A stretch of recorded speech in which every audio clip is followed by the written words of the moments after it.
Punto 4. Elementos de la providencia especial. A minúscula. Preservación. Dios mantiene la existencia y la naturaleza de todas las cosas creadas y trabaja continuamente para cumplir su propósito.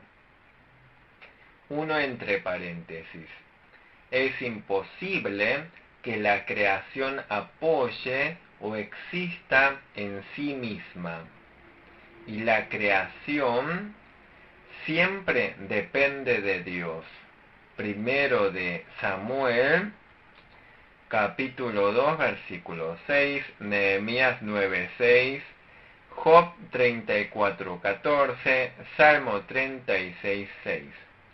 Dos entre paréntesis, Dios trabaja continuamente para mantener la existencia y la naturaleza de toda la creación. Job 34, 14, Hechos 17, 28, Hebreos 1, 3. B minúscula. Concurrencia. Dios coopera con toda la creación dentro del alcance de su propósito para que la creación pueda hacer lo que quiera. Uno entre paréntesis. Ningún poder o persona puede continuar existiendo o actuando sin la ayuda de Dios. Primera de Corintios 12, 6. Dos entre paréntesis. Dios coopera con todas las actividades de la mente humana. Amós 3:6. Isaías 42, 24.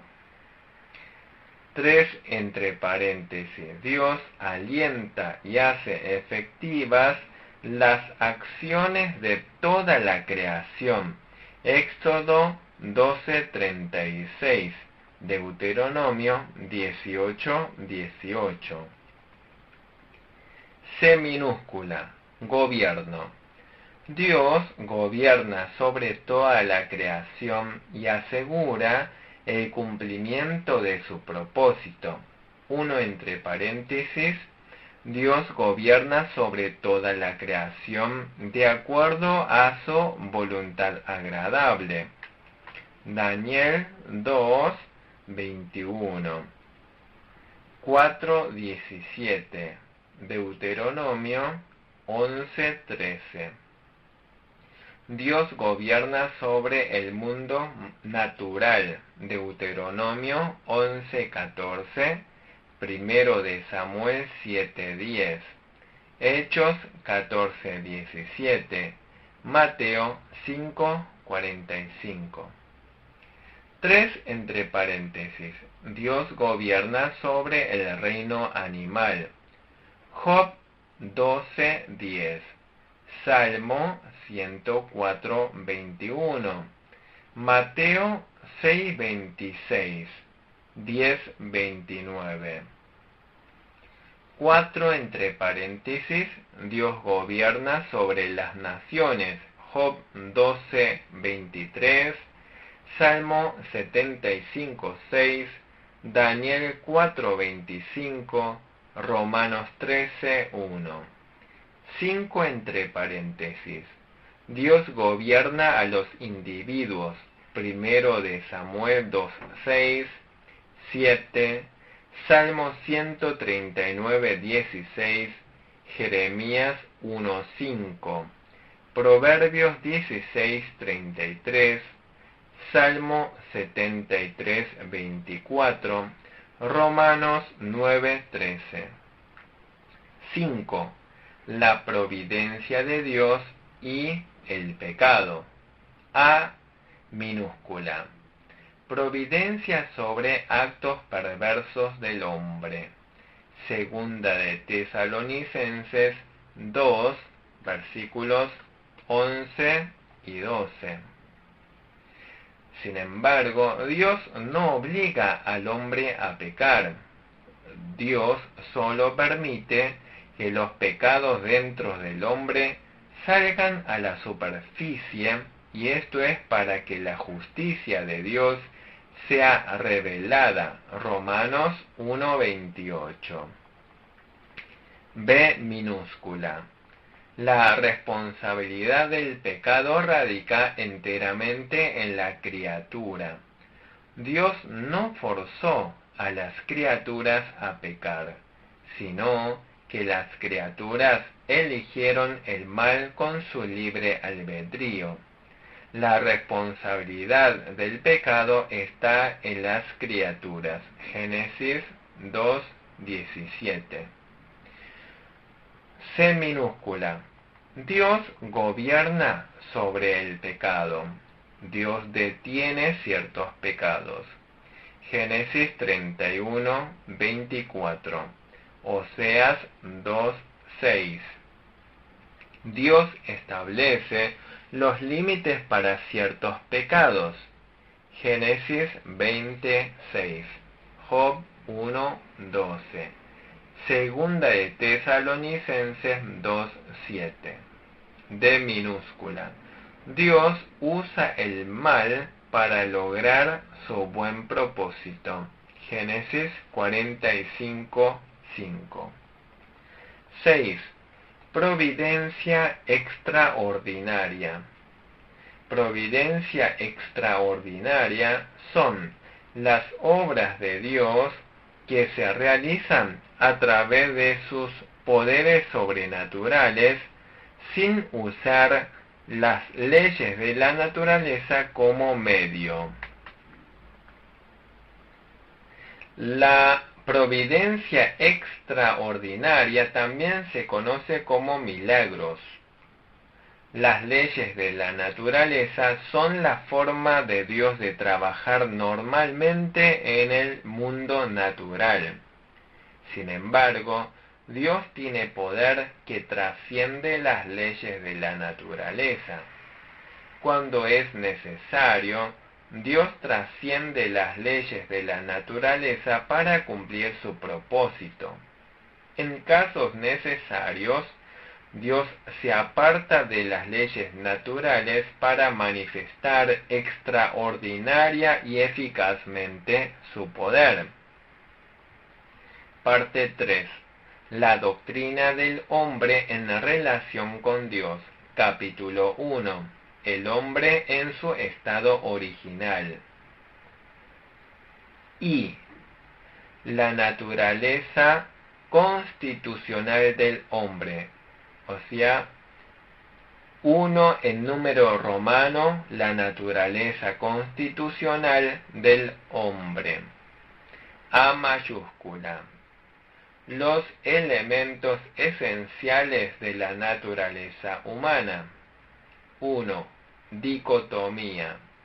Esta visión afirma que el hombre está compuesto de una parte material que es el cuerpo y otra parte inmaterial que es el alma. A minúscula. El hombre se compone simplemente de cuerpo y alma. Romanos 8:10, Primera de Corintios 5:5, Segunda de Corintios 7:1, Efesios 2:3. B minúscula. La muerte del hombre consiste en que el alma se separa del cuerpo. Génesis 35:18, Primero de Reyes 17:21, Hechos 15:26. También se le conoce como la salida del Espíritu. Salmo 31:5, Lucas 23:46, Hechos 7:59. C. El elemento inmaterial de los muertos es el alma o espíritu. Apocalipsis 6:9, Primera de Pedro 3:19, Hebreos 12:23. D minúscula. El alma y el espíritu se usan indistintamente en ciertos pasajes de la Biblia. Génesis 41:8, Salmo 42:6, Juan 12:27, Juan 13:21, Mateo 20:28, 27:50. En minúscula. El objeto de la salvación en los pecadores es el espíritu o el alma. 1 Corintios 5:5, Hebreos 10:39. F minúscula. Desde su creación, el hombre fue creado con una parte material y con otra parte inmaterial. Génesis 2:7. G minúscula. Con respecto a la vida de los animales, a veces se usa el término espíritu. Eclesiastés 3:21. H minúscula. A veces se usa el término alma para referirse a Jehová. Génesis 9:9, Isaías 42:1, 53:10, Hebreos 10:38. Así, el alma y el espíritu, siendo esencialmente lo mismo, se manifiestan con diferencias funcionales. 2. Diferencias entre el alma y el espíritu. A minúscula. El alma. El alma es psique en griego. Uno entre paréntesis. El alma del hombre es una función de la vida que está conectada con lo material y el mundo material. El alma conoce el mundo material, siente y toma decisiones. El alma tiene intelecto, emociones y voluntad. 2 entre paréntesis. El alma del hombre está corrompida. Después de la caída de Adán, el alma se corrompió y se volvió egocéntrica, amándose a sí mismo. Actúa egoístamente según su codicia. B minúscula. El espíritu neuma en griego. 1 entre paréntesis. El espíritu del hombre es la función de la vida que está relacionada con Dios.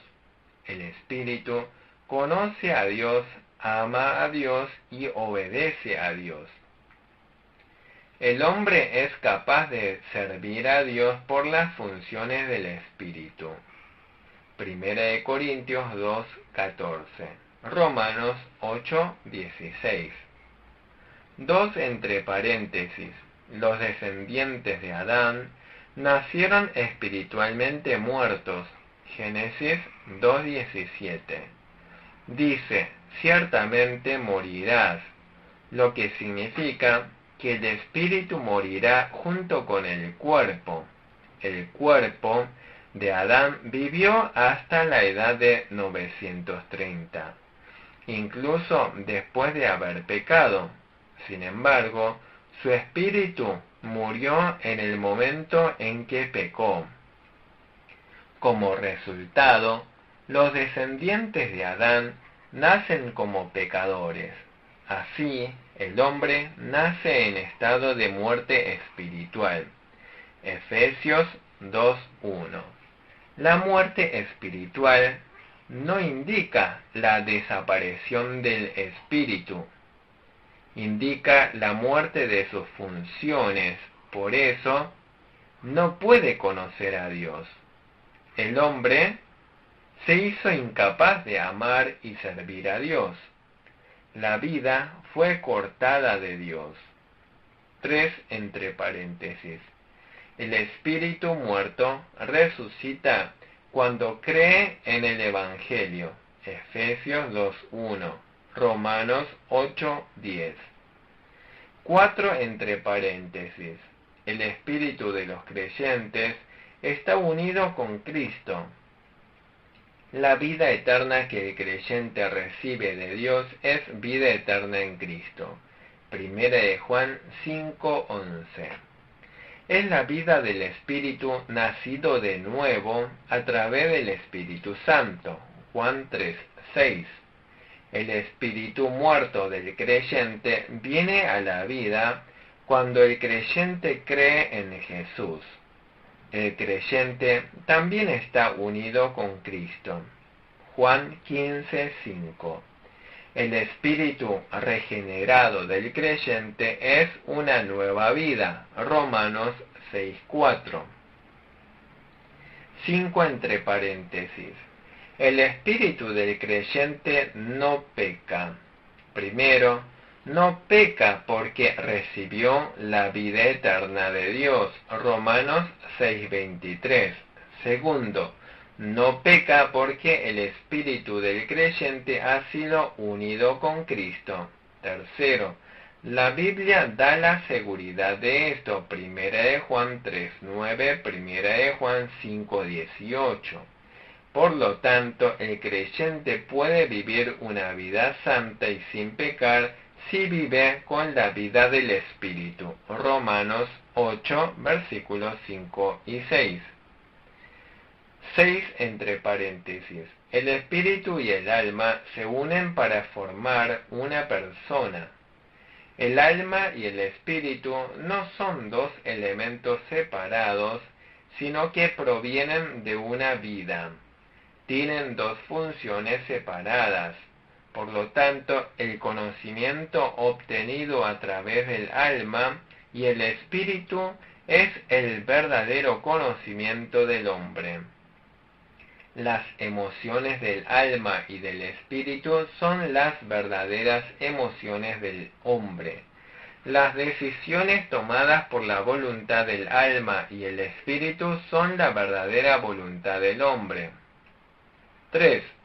Tricotomía. Esta opinión afirma que el hombre está compuesto por el cuerpo, el alma y el espíritu.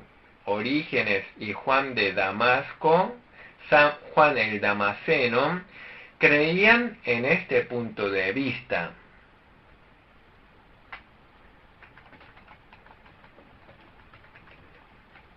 Afirmaron que el alma y el espíritu eran diferentes partes del cuerpo. Algunos creen que el alma es el principio de la vida animal en el hombre.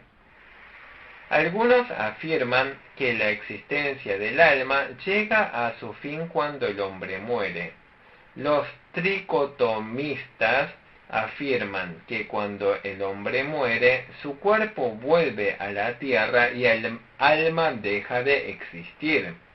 Afirman que entonces el espíritu del creyente va al cielo. B mayúscula. El origen del alma en cada individuo. 1. Preexistencialismo. Esta visión afirma que el alma del hombre existía antes del nacimiento. Sostienen que el pecado y la muerte son el resultado de los pecados cometidos en la preexistencia. Platón y Filón eran partidarios de esta idea. Critiquemos esto. Cuando un hombre muere y su alma está en el Hades, posee recuerdos de este mundo. Lucas 16, versículos 27 y 28. Sin embargo, nadie tiene recuerdos de una existencia previa de su alma. El pecado y la muerte son los resultados de los pecados de Adán. Romanos 5:12. 2. Traducianismo. Esta visión afirma que el alma del hombre, junto con el cuerpo, se transmite a cada generación a través de la propagación natural, como lo ha hecho desde el tiempo de Adán. Tertuliano fue el primero en hacer esta afirmación. A minúscula. Dios detuvo su obra de creación directa después de la creación del hombre. B minúscula. La Biblia no dice que Dios creó el alma de Eva. Génesis 2, versículo 23, Malaquías 2:15. C minúscula. La Biblia dice que los descendientes estaban todavía en los lomos de sus antepasados. Génesis 46, 26. D minúscula. La corrupción moral del hombre o los pecados heredados no son un problema del cuerpo, sino el problema del alma. E minúscula. El Salmo 51, 5 dice: yo nací en iniquidad. Esto significa que el alma corrupta, más que el cuerpo corrupto, fue heredado de la madre. Génesis 46, 26. F minúscula. Hechos 17, 26 dice que cada nación vino a través de un linaje o una pareja, y toda la humanidad posee una naturaleza humana común. Creemos que la visión traducianista es correcta. 3. Creacionismo. Algunos afirman que Dios creó directamente cada alma individual del hombre. Solo el cuerpo fue heredado de generaciones pasadas. Isaías 57, 16, Zacarías 12, 1. Los creacionistas encontraron sus creencias en pasajes de la Biblia que dicen que Dios es el creador del alma y el espíritu del hombre. Números 16, 22, Eclesiastés 12, 7, Zacarías 12, 1, Hebreos 12, 9. Critiquemos esto. A minúscula. El alma del hombre es heredada de sus padres, no solo su cuerpo. B minúscula. Dios suele hablar como de una creación directa, incluso en los casos de creación indirecta. Salmo 139, 13, Jeremías 1, 5. C minúscula. Los niños van pareciendo a sus padres no solo los rasgos físicos, sino también los rasgos mentales y morales que tienen que ver con el alma. D minúscula. Esta visión hace a Dios el creador del pecado. Todos los seres humanos son pecadores desde el nacimiento y tienen la naturaleza del pecado. Salmo 51, 5. Romanos 3, versículos 10 al 16. 2. En número romano. El hombre como imagen de Dios es el pacto de obras. El hombre como imagen de Dios en el pacto de obras. A mayúscula. El hombre como la imagen de Dios. 1. Significado de la imagen de Dios. El teólogo Louis Berkhoff considera lo mismo la imagen y la semejanza. La Biblia afirma que el hombre fue creado a la imagen de Dios. Génesis 1, 26. Hagamos al hombre a nuestra imagen, conforme a nuestra semejanza. 2. Conceptos históricos sobre la imagen de Dios. A minúscula. Opinión del catolicismo romano. Cuando Dios creó al hombre, le confirió la espiritualidad del alma, la libertad de la voluntad, la inmortalidad del cuerpo y demás dones naturales.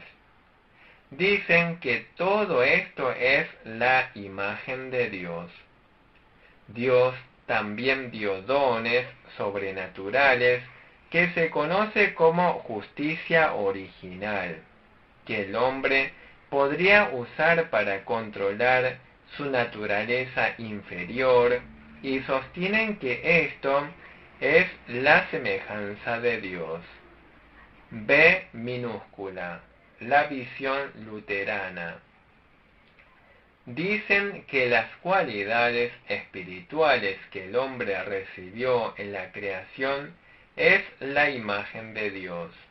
Los luteranos afirman que esta es la justicia original o el verdadero conocimiento, la justicia y la santidad. C minúscula, la visión reformada.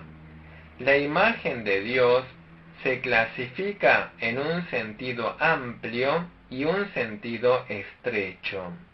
El sentido estrecho son las cualidades espirituales que el hombre recibió en el momento de la creación: verdadero conocimiento, la rectitud y la santidad. El sentido amplio es el cuerpo como instrumento funcional del alma, la capacidad para dominar las criaturas inferiores y la razón. También dicen que es la imagen de Dios, el aspecto moral y su existencia espiritual inmortal. D. La visión bíblica. El hombre fue creado a imagen de Dios, lo que significa que Dios creó al hombre para ser digno como Dios. Génesis 5:3. Dice que Set era conforme a la imagen de Adán. ¿En qué sentido el hombre es parecido a Dios? El ser humano tiene espíritu. Génesis 2:7. Dios es espíritu y creó al hombre para que también tuviera un espíritu. Por lo tanto, hizo que el hombre pudiera conocer a Dios, amarle, obedecerle y servirle. El hombre también tiene cualidades morales. Dios tiene cualidades morales que incluyen la santidad, la justicia, la bondad, la veracidad. Dios nos dio tales cualidades morales cuando creó a los humanos. Las cualidades morales de Dios son perfectas, pero las cualidades morales del hombre son imperfectas. El hombre también tiene el poder de gobernar. Dios tiene infinita autoridad, sabiduría y poder para gobernar toda la creación. Dios le dio al hombre este poder para gobernar. La autoridad y el poder de Dios son infinitos y perfectos. Sin embargo, la sabiduría y el poder del hombre son finitos e imperfectos. B mayúscula. El hombre en el pacto de obras. 1. Evidencia bíblica del pacto de obras. El pacto de obras es el pacto que Dios estableció con Adán. Las dos partes del pacto son Dios y Adán. Adán era el representante de toda la humanidad. Dios exigió obediencia completa a Adán. Génesis 2, versículos 16 y 17. Dios prometió la vida eterna al hombre sobre la premisa de que Adán fuera completamente obediente. Romanos 5, versículos 12 y 18. Sin embargo, Adán rompió el pacto. Oseas 6:8. 2. Elementos del pacto de obras. A minúscula. Las dos partes del pacto de obras. El pacto de obras es un contrato entre dos partes. De un lado está Dios. Dios es el creador de toda la creación, el soberano y una de las dos partes del contrato. Adán es la otra parte. Adán es el representante de toda la humanidad, que incluye a sí mismo. Tenía la responsabilidad de depender absolutamente de Dios. Tenía la responsabilidad de aceptar el pacto y obedecer completamente a Dios a favor de sí mismo y de sus descendientes. B minúscula. La promesa del pacto de obras. La promesa del pacto es vida. Esta vida no era sólo una extensión de la vida natural, sino una vida de infinitas bendiciones y gloria.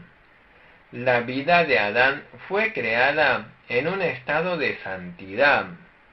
Tenía una vida que no se sujetaría a las leyes de la muerte mientras que no pecara. Sin embargo, la vida de Adán tenía la posibilidad de pecar. En caso de pecar, sería maldecido y castigado con la muerte.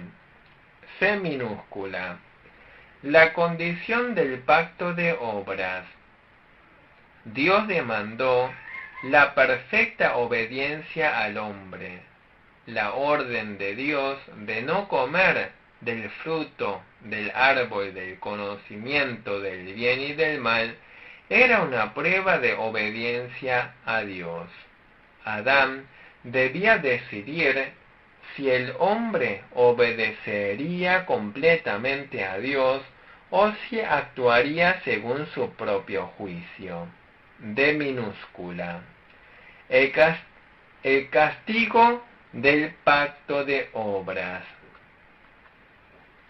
El castigo por el pecado con que Adán quebrantó el pacto es la muerte. Génesis 2:17. La muerte fue el castigo de Dios con respecto al pecado e incluye dolor y miseria. La muerte no es la inexistencia de la vida, sino la separación de la vida. La separación del cuerpo y del alma es la muerte física. El alma separada de Dios es muerte espiritual. Efesios 2:1. La segunda muerte e infierno es cuando el hombre está eternamente separado de Dios. Apocalipsis 20:6. E minúscula. Símbolos del pacto de obras. El símbolo de la promesa del pacto de obras es el árbol de la vida. Génesis 3:22. Si Adán hubiese obedecido perfectamente, podría haber comido el fruto del árbol de la vida y hubiera tenido vida eterna. 3. La validez del pacto de obras. A minúscula. El pacto de obras todavía no ha sido abrogado. La exigencia de Dios de que el hombre le obedezca perfectamente no ha sido abolida. El castigo de Dios para los pecadores sigue vigente. La promesa de Dios de gracia y bendiciones a aquellos que obedecen su palabra tampoco ha sido abrogado. Levítico 18:5, Gálatas 3:12. B minúscula.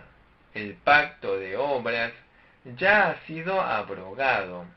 El pacto de obras en el sentido de ser un medio y método para obtener vida eterna, ha sido abrogado. Nuestro arrepentimiento y fe no son obras meritorias para obtener la vida eterna. Aquí finalizamos la sexta conferencia de Teología Sistemática. Gracias.